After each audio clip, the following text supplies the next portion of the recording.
Hey guys, today we are going to be solving a big problem that we have with our kitchen. And no, I'm not talking about these ugly, outdated 1970s linoleum floors or this gap that I have between the dishwasher and the cabinet that I've yet to fix. We're going to fix the problem of not having a kitchen island. And it's normally not that big of a deal until you start using the kitchen. And our kitchen space is 15 by 12. And I guess in a lot of older homes, they don't take into account the fridge when they build the space and the cabinets. So it's over here by itself. And our answer to the problem was to use an old dining room table as our island. And so today we're going to build a kitchen island out of the same style of our Anna White farmhouse kitchen table. We are going to be using 5 2x4x8s and 4 2x6x8s, plus some 2.5-inch self-tapping screws. And of course, we've got some storms coming through the area, so I'm going to go out and pre-cut everything, then bring it inside and build it. And we're going to be cutting the 2x6s first. We're going to cut 8 of those at 38 inches. Then we are going to take our 2x4s and cut 4 at 34.5 inches for the legs, 4 at 32 inches for the sides, 4 at 18 inches for the width, and 2 at 15 inches. And now that we have everything laid out, you can see where each of those cuts should fit the design. Got sawdust all over me, but they call that man glitter. And now it's time to assemble all of the pieces. We always recommend pre-drilling each of the holes, even though the screws are self-tapping.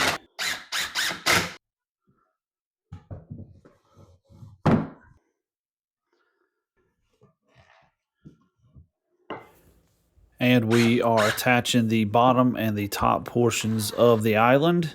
And now we are assembling the legs.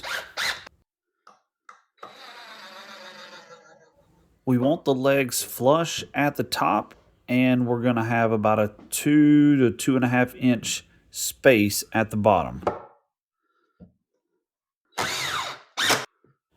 One side down, flip it over, and one side to go.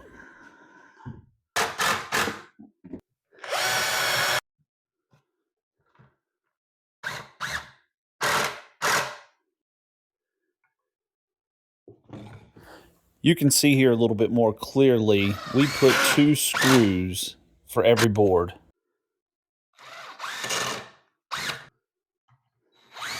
And the base is complete. It looks pretty good. Next step is to insert the spacers. These are the 15-inch boards that we cut and put aside. This just helps to screw everything together, make sure that the middle doesn't warp.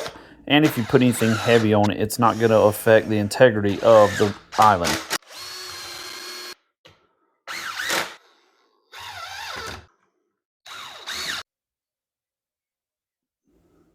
And there you go. We're going to go ahead and paint the base a nice flat white. Going to make sure that we get everything covered before we add the 2x6s on top.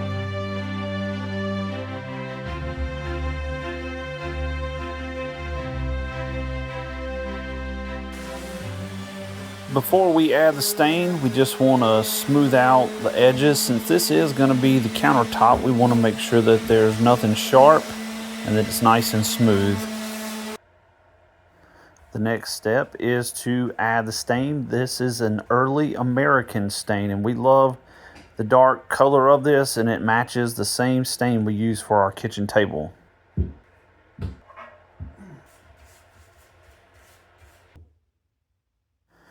Now it's time to assemble the countertop with the 2x6s.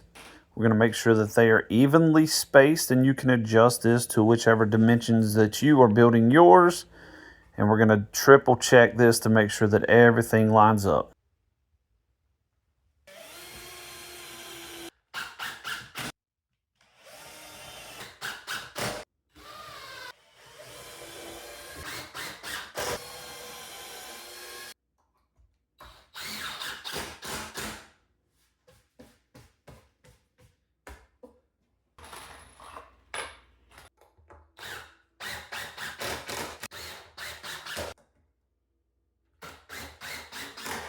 And I guess I'm just particular, but I always like to touch up the stain, especially when I screw the screws in or move it or touch it at all.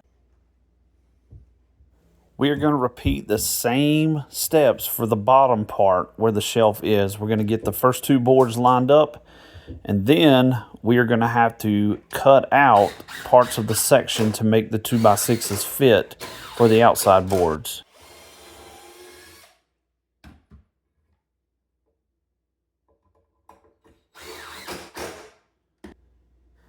And here is where we are measuring for that cut. We just want to make sure that we get the proper length and width for this cut.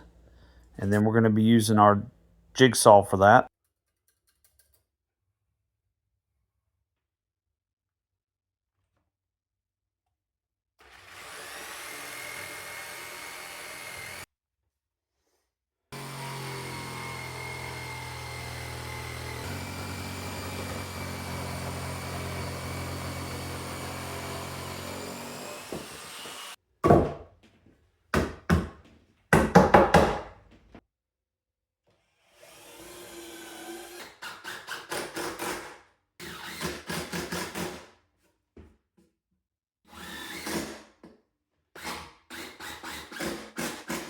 And we attach the final board.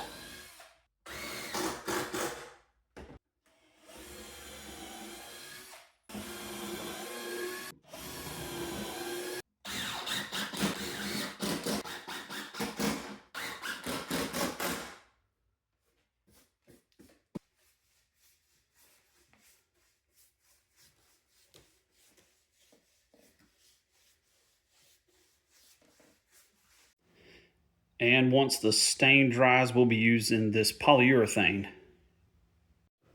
Well, as you can see, the build is complete. All I have left to do is clean up my mess and wait for my wife's reaction when she gets home from work. Wow. Hey, Hey. welcome home. Oh my goodness. What'd you think? Looks good. Got an official island. Nice. It's still a little wet, it's drying. And it's a good height. 36 inch. Do you approve? I do. And there you go, guys. Just a few 2x4x8s and some 2x6x8s. And we made this brand new kitchen island. Total cost was about $75. That was for the wood and for the stain. If you had your own stain, you wouldn't have to spend money on that. But we had leftover white paint. This is an early American stain, which we love. It's the same stain as our kitchen table. And again, this is about 2 feet wide, 36 inches wide on the base, but we went a couple inches wider on the top. So it's 38 inches. And the height is 36 inches, which is counter height. The bottom shelf is about a 2-inch rise from the ground, and we modified that from the Anna White plans just to suit our needs. But I'll leave the link for this exact build to her website. You guys can check it out. But total time spent doing this project, 45 minutes to an hour to cut everything, and then about 3 hours to 3.5 hours total. That's including assembling and painting and staining. And waiting for the stain and the paint to dry is what took so long. And we appreciate you guys tuning in today. If you like builds like this and some DIY projects, I'll leave a link to a DIY outdoor bench. I'll leave it right here. And I recently did a DIY coat rack, and I will leave that link right here. And we appreciate you guys tuning in today. We'll see you on the next video.